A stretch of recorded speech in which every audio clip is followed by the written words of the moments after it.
Senior baseball pitcher Mike Bunal is the Wells Fargo LLC Athlete of the Week. Bunal tossed a complete game four-hitter to lead the Bearcats to an 8-1 win over Maine. Binghamton would go on to sweep a three-game series from the host Black Bears. Bunal struck out 10 hitters for the second straight game, equaling his career high.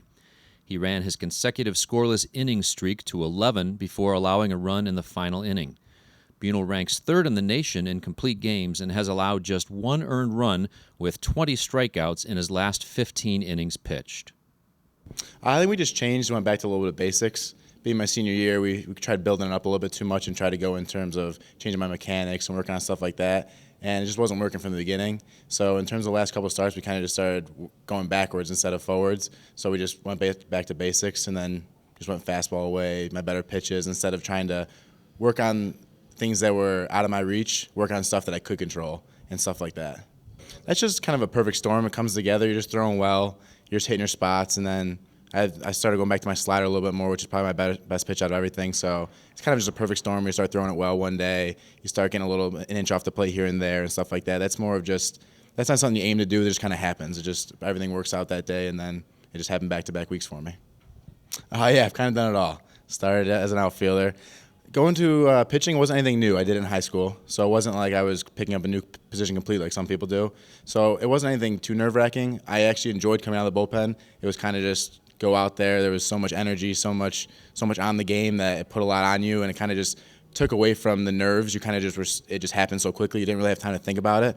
And to progressing to a starter, it's a lot more knowing what your hitters are, their tendencies are, because you got to see them 2 and 3 and 4 times. So you have to know how to work around them. And I think that going through from a center fielder to a closer to a starting pitcher kind of helped doing that in terms for me, because as I grew as a person and realized I was able to pick things apart more and more and become better at realizing baseball is more than just a baseball game. There's a lot more ins and outs to it than actually just swinging and hitting and stuff like that. So I think as I grew, my responsibilities grew as well, and I think it showed.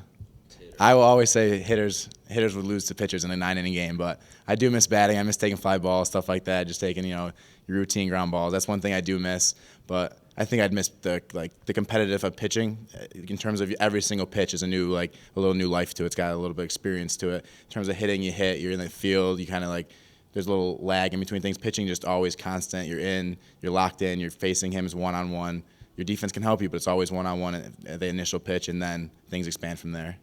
Unbelievable would just be the way you put it. I mean, we were playing phenomenal baseball the couple weekends before that. It just didn't roll our way. Usually like to start the season and get in those tough games early and lose those 1-2 run games early. We didn't get into that. We started losing games by a lot, and we'd win games by a lot. We didn't get any of those. So the last couple weekends we got into those. We're losing game by 1, 2, and it was like, guys, here's where it's going to start rolling. Here's where we lose those now, and we start winning when we need to win them, because now we see what it's like. The freshmen get their feet wet when we're down by 1, when we're up by 1 in the 8th. We waited a little longer than we would like to do it, but we're doing it. We decided to wipe the slate clean, 0-0. Didn't matter what our record was. We were 0-0 in conference. Just wiped it. And, I mean, you had Kreitz just opening up for everybody. Just came out there, pitched, unbelievable. The bats were phenomenal against their number 1. And to open up a series 1-0 when we've been struggling like that is huge. That's paramount, to just open up 1-0. It gives the ball to me, and we're already 1-0. We're not down 1 in the hole. It's not like I have to pitch to tie up a series. It gave me free reign, and then I threw well. And then Wojcicki and Rob did unbelievable to just wrap up the series. Their pitcher threw very, very well, and he kept him in as long as he could. And then we scratched across 2, and then they just took it over from there. It's just a confidence thing. I mean, if one person hits, we all hit. If one person throws well, we all throw well. I mean, you try not to live and die by that. You like to have somebody come in and stop something if it's going wrong. But it really is. It's a mentality. When someone's throwing well, it just picks up off each other. Everybody gets excited for each other. Everybody's rooting for each other. Everybody's up in the dugout, and then things just kind of storm. It's one of those storms that starts brewing, and then you just build off it. And it's carried 6 games for us at this point. We just hope to carry it into next week. What I'd like to just compete.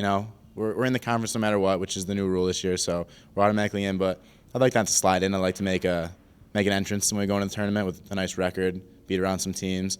And then, the final goal is to play for a national championship. That's what it always is. It seems like a lofty goal, but someone has to say it at the beginning of the year, and someone has to do it. So, I mean, I'd love to go to regional. I'd love to make some noise there, go to a super regional. And then, who knows? Stony Brook did it, 3-4 years ago? So you never know.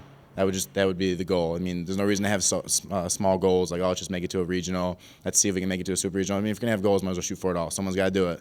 So there's been underdogs before. I mean, look at the national championship for basketball. Who knows what it's gonna be? So the thing I miss the most is just the guys. This is always how it is. I mean, you're lucky enough to enter school and have 30 friends right off the bat, and that's just how it is. And you have 3 parents in terms of the coaching staff. I think that's what I'll just miss the most is just there was never a dull moment. You always had the guys around. You're always meeting new people, but there was never the dull moment where you entered school and you're just like, oh, I got to make friends. I got to be nervous. You had 30 guys right there who just instantly accepted you, and then just the family just added from there. Just year in and year out, we just added about 8, 10 guys, just new friends, and it built on from there. And that's I think I miss the most is just the guys, the camaraderie, playing baseball, traveling on weekends, everything about it.